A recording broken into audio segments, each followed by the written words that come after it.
વનકર્મી ઉપર હુમલા કેસમાં ચેતર વસાવા અને એમની પત્ની સહિત 9 લોકોને દોષિત જાહેર કર્યા બાદ હવે આ સમગ્ર બાબતને લઈને સૌથી મોટા સમાચાર સામે આવી રહ્યા છે।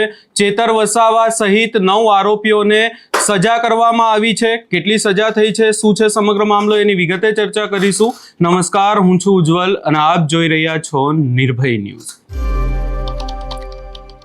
વનકર્મી ઉપર ચેતર વસાવા દ્વારા જે હુમલો કરવાનો આખો કેસ હતો, એ કેસમાં આજે ચેતર વસાવા સહિત 9 લોકોને દોષિત જાહેર કરવામાં આવ્યા અને ત્યારબાદ સૌ કોઈની નજર એ જ બાબત પર હતી કે આખા કેસમાં ચેતર વસાવા સહિત જે 9 લોકો છે એમના કેટલા વર્ષની સજા થશે, શું સમગ્ર બાબત છે।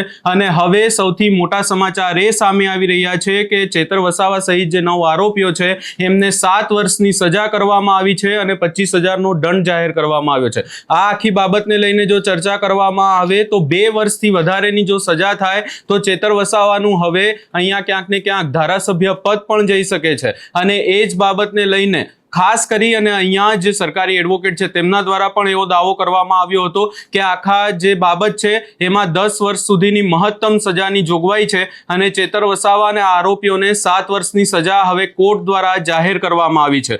વધુમાં જો ચર્ચા કરવામાં આવે તો આ વિવાદાસ્પદ ઘટના બાદ ક્યાંક ને ક્યાંક હવે 7 વર્ષની કેદ અને 25,000નો દંડ કરવામાં આવ્યો છે।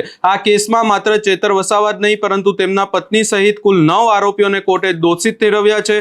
વન વિભાગના કર્મચારીઓ પર હુમલો કરવા અને સરકારી ફરજમાં જે રૂકાવટ લાવવા અને હવામાં ફાયરિંગ કરી ધમકી આપવાનો જે ગંભીર આક્ષેપ હતો એનામાં હવે આજે આખો કેસ છે એમાં આજે ચેતર વસાવા સહિત 9 આરોપીઓને દોષિત જાહેર કર્યા બાદ હવે સૌથી મોટી બાબત એ સામે આવી રહી છે કે 7 વર્ષની સજા અહીંયા કરવામાં આવી છે।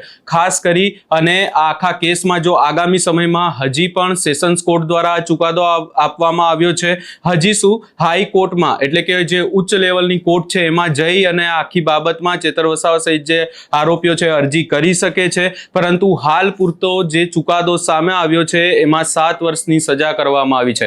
2 વર્ષથી વધુની સજા થશે તો ચેતર વસાવાનો ધારાસભ્ય પદ જશે એવી પણ ચર્ચાઓ હતી ને હવે આ સજા થઈ છે એટલે ચેતર વસાવાનો ધારાસભ્ય પદ પણ જઈ શકે છે અને આગામી સમયમાં એમની મુશ્કેલીઓમાં પણ વધારો થઈ શકે છે એવી બાબત સામે આવી રહી છે। ખાસ કરીને અહીંયા ચર્ચાઓ એવી પણ થઈ રહી છે કે આજે તમામ આરોપીઓ છે એ કોર્ટમાં હાજર હતા। અત્યારે સજા સંભળાય છે કે અત્યારે સજા માટેની પ્રક્રિયા ચાલી રહી છે।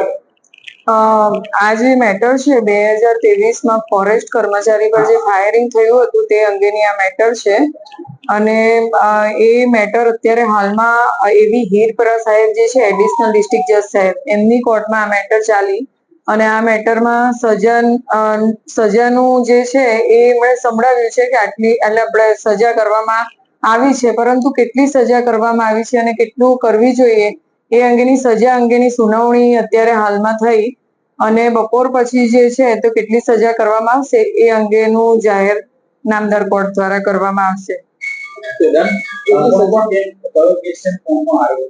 હા, આ ફાયરિંગ અંગેનો કેસ હતો 2023નો અને એમાં ટોટલ 9 આરોપી છે। ટોટલ 9 આરોપી છે, નામ નથી। હવે જોવાનું રહેશે કે ચેતર વસાવાની ક્યારે ધરપકડ કરવામાં આવે છે અને આગામી સમયમાં આ તમામ બાબતોને લઈને શું થાય છે। આ સમગ્ર બાબતે તમારો શું અભિપ્રાય છે એ અમને કમેન્ટ કરી જરૂર જણાવશો ને અમારી ચેનલ નિર્ભય ન્યૂઝને લાઇક, શેર, સબસ્ક્રાઇબ કરવાનું ભૂલશો નહીં।